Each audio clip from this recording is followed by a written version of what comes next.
ഈശോയിലെ ഏറ്റവും ബഹുമാന്യനും പ്രിയങ്കരനുമായിട്ടുള്ള നമ്മുടെ സഭയുടെ കൂരിയായുടെ മെത്രാൻ അഭിവന്യ സെബാസ്റ്റ്യൻ വാണിയപ്പുരയ്ക്കൽ പിതാവേ, സ്നേഹമുള്ള സഹോദര വൈദികരെ, വാത്സല്യമുള്ള സിസ്റ്റേഴ്സ്, പ്രിയപ്പെട്ട സഹോദരി സഹോദരങ്ങളെ,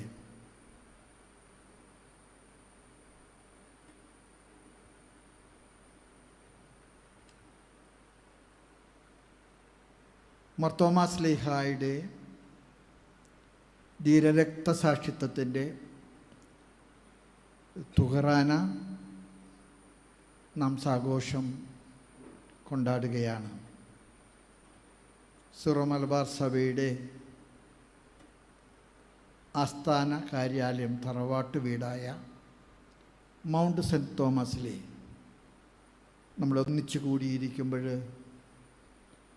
നമുക്ക് ദൈവത്തോട് ഏറെ കടപ്പാടും കൃതജ്ഞതയും ഉണ്ട്. ദൈവത്തിൻ്റെ നടത്തിപ്പിനെ ഓർത്ത്, ദൈവം വഴി തുറക്കുന്നതിനെ ഓർത്ത്, കരം പിടിച്ച് മുന്നോട്ട് നയിക്കുന്നതിനെ ഓർത്ത്. നമ്മെ സംബന്ധിച്ചിടത്തോളം നമ്മുടെ വീട്ടുപേര് മാർത്തോമ ക്രിസ്ത്യാനികളെന്നാണ്. ഒരുപക്ഷെ മെഡിലിക്കോട്ട് മെത്രാനിച്ചൻ തോമസ് ലീഹായെക്കുറിച്ചും എക്സർ തോമസിനെ കുറിച്ചും ഏറ്റവും കൂടുതൽ പഠിച്ച ഒരു മഹാപണ്ഡിതനാണ്. അദ്ദേഹം പറയുന്നു, സ്വന്തം പേരിനോട് അപ്പസ്തോലൻ്റെ പേര് വീട്ടുപേരായിട്ട് കൂട്ടിച്ചേർത്ത ഒരേ ഒരു സമൂഹം മാത്രമേ ചരിത്രത്തിലുള്ളൂ. അത് നമ്മളാണ്, മാർത്തോമ ക്രിസ്ത്യാനികളാണ്. നമ്മുടെ പുണ്യപിതാവിൻ്റെ പാവന സ്മരണയ്ക്ക് മുൻപിലെ ഒരുപാട് തൊഴുകൈകളോടും കൃതജ്ഞതയോടും കൂടെ നമുക്ക് പ്രണമിക്കാം. അപ്പസ്തോലനെ നമ്മുടെ നാട്ടിലേക്ക് നമ്മെ സുവിശേഷം അറിയിക്കാനായിട്ട് അയച്ച ദൈവത്തിൻ്റെ അനന്ത പരിപാലനയ്ക്ക് കടപ്പാടോടെ കൃതജ്ഞതയോടെ നമുക്ക് കരങ്ങൾ കൂപ്പിയിട്ട് നന്ദി പറയാം. തോമ എന്ന പേര് ഉത്ഭവിക്കുന്ന അറാമായ ഭാഷയിൽ നിന്നാണ്. തെഓമ എന്നാണ് ഈ പദത്തിൻ്റെ ശരിയായ പ്രയോഗം. തെഓമ പിന്നീട് തോമയായതാണ്. തെഓമ എന്ന വാക്കിൻ്റെ അർത്ഥം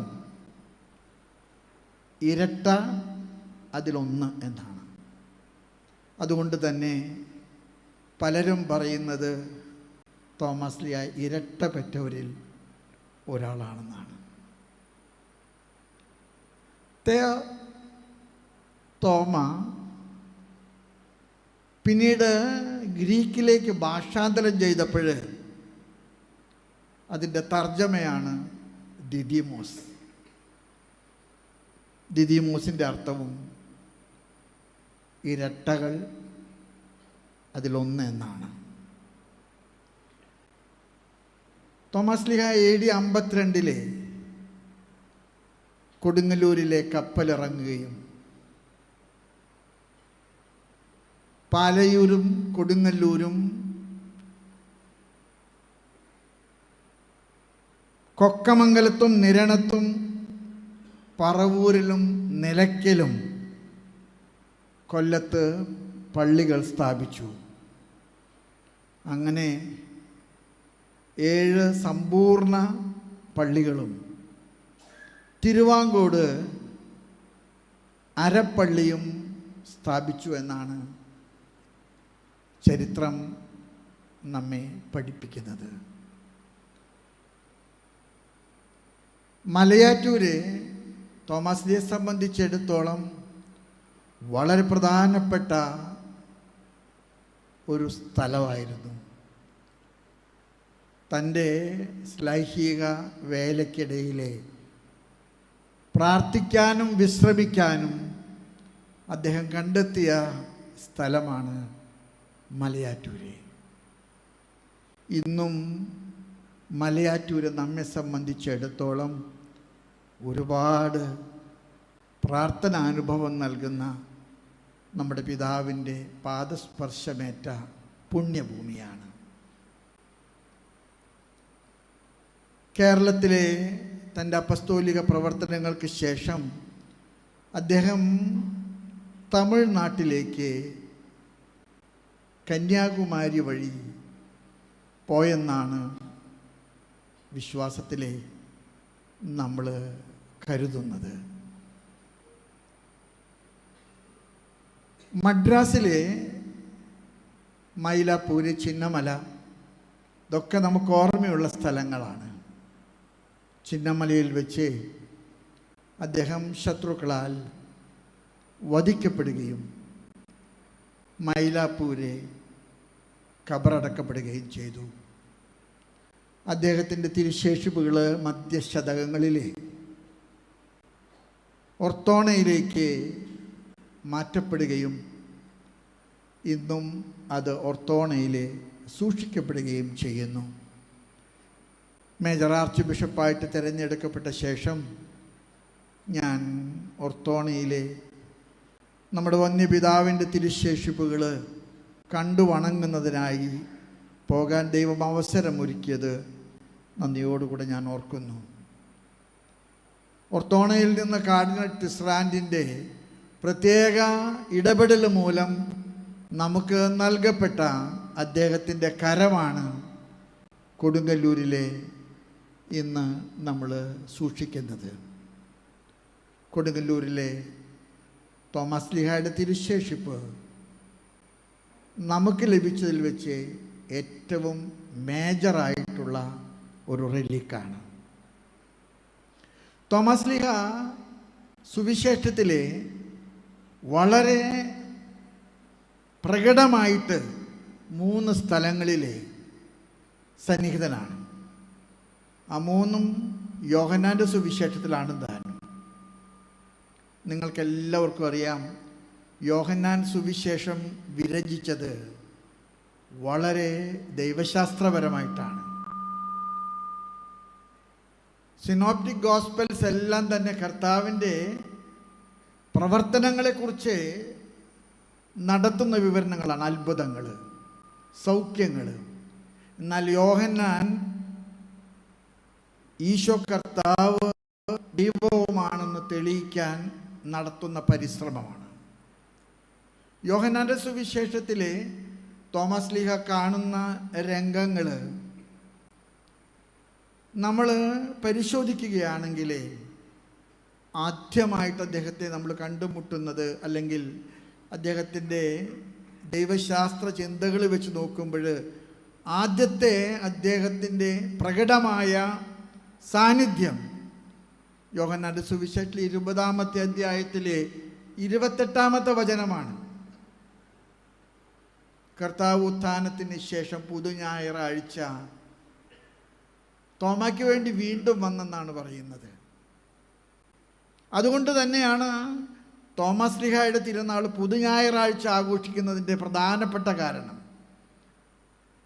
ശിഷ്യന്മാർക്ക് പ്രത്യക്ഷപ്പെട്ടപ്പോൾ തോമ ഇല്ലായിരുന്നു. വന്നപ്പോൾ തോമ പറഞ്ഞു, നിങ്ങൾ ആര് പറഞ്ഞാലും ഞാൻ സമ്മതിക്കുകയില്ല, എനിക്ക് അവൻ്റെ വിലാവും അവൻ്റെ ആണിപ്പാടുകളും കാണണം. തോമായ്ക്ക് വേണ്ടി ഒരാഴ്ചയ്ക്ക് ശേഷം കർത്താവ് പ്രത്യക്ഷപ്പെട്ടു. എത്ര ഹൃദ്യമായിട്ടാണ് കർത്താവ് തോമയെ വിളിക്കും, തോമ വരിക, നീ എൻ്റെ വിലാവ് കാണുക, എൻ്റെ കരപ്പാടുകൾ വീക്ഷിക്കുക. ഒരുപക്ഷെ സുവിശേഷത്തിലെ ഏറ്റവും മനോഹരമായിട്ടുള്ള വിശ്വാസ പ്രഖ്യാപനം അവിടെയാണ്. My Lord, my God. അതിൽ വിട്ട് ഒരു വിശ്വാസ പ്രഖ്യാപനം കർത്താവിൻ്റെ രക്ഷാകര ദൗത്യത്തിൽ വേറെയില്ല. എൻ്റെ കർത്താവേ, എൻ്റെ ദൈവമേ. ഒരുപക്ഷെ നമ്മൾ കടന്നു പോകുന്ന എല്ലാ പ്രതിസന്ധികളിലും കർത്താവിൻ്റെ ആണിപ്പാടുകളിലുള്ള നമ്മുടെ കൂട്ടുപങ്കാളിത്തം, നമ്മുടെ കർത്താവിൻ്റെ തിരുമുറിവുകളാണ് നമ്മുടെ സഹനങ്ങളുടെ മുഴുവൻ വില നിശ്ചയിക്കുന്നത്, അത് വിലപ്പെട്ടതാക്കുന്നതിനുള്ള തിരിച്ചറിവ് നമുക്കുണ്ടാകട്ടെ. തോമസ് ലീഹായെ കണ്ടുമുട്ടുന്ന യോഹന്നാൻ്റെ സുവിശേഷത്തിലെ 2-ാമത്തെ സന്ദർഭം 11-ാമത്തെ അധ്യായത്തിലെ 16-ാമത്തെ വചനമാണ്. കർത്താവ് പറഞ്ഞു, നമുക്ക് ജെറൂസലേമിലേക്ക് പോകണം.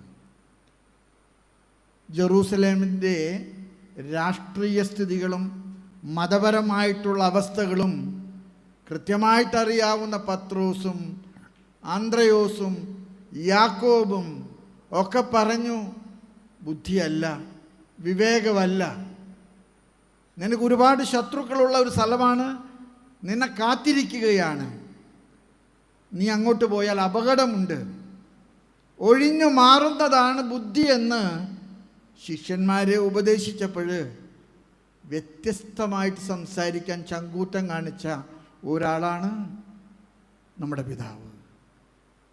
പിതാവ് പറഞ്ഞ എന്താണ്? Let us go and die with him. ഒരുപക്ഷെ തോമസ് ലീഹായുടെ ഈ ചങ്കൂറ്റം ഞാൻ ചിലപ്പോഴൊക്കെ വിചാരിക്കാറുണ്ട്, സിറോ മലബാർ സഭയിൽ നിന്ന് എന്തുകൊണ്ട് ഇത്രയധികം മിഷണറിമാരുണ്ടായി? റീത്ത് നോക്കാതെ, രാജ്യം നോക്കാതെ, കാലാവസ്ഥ നോക്കാതെ എന്തുമാത്രം മിഷണറിമാരെ നമ്മുടെ സഭയിൽ നിന്ന് ഇന്ത്യയിലും ഇന്ത്യക്കപ്പുറത്തും പ്രവർത്തിക്കുന്നു. അത് നമ്മുടെ പിതാവിൻ്റെ ചങ്കൂറ്റത്തിൻ്റെ തറവാട്ട് സ്വത്താണ്. നമുക്ക് അവൻ്റെ കൂടെ പോയി മരിക്കാം. Let us go and die with him. തോമസ് ലീഹായെ നമ്മൾ മൂന്നാമത് കണ്ടുമുട്ടുന്നത് യോഹന്നാൻ്റെ സുവിശേഷത്തിൽ 14-ാമത്തെ അധ്യായത്തിലെ 6-ാമത്തെ വചനത്തിലാണ്.